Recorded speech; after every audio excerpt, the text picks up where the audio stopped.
La delinqüència a Catalunya s'estén i prolifera al ritme d'una pandèmia. No és estrany, perquè delinquint en aquest país tots són avantatges, tu. Si no t'enxampen, vas fent. I si t'enxampen, continues fent, perquè no se't jutja fins al cap d'anys. I si se't jutja i se't condemna, no pateixis.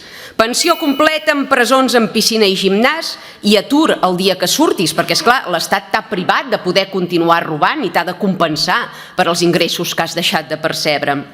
I quan se t'acabi l'atur tampoc cal patir-hi, perquè podràs sol·licitar l'ingrés mínim vital si acredites una estada a presó d'almenys 6 mesos.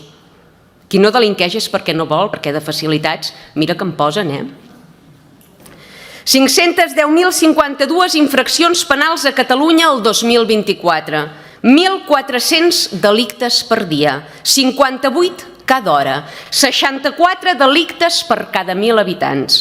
La grossa de cap d'any no ens tocarà, no, però aquí no li han estivat la bossa.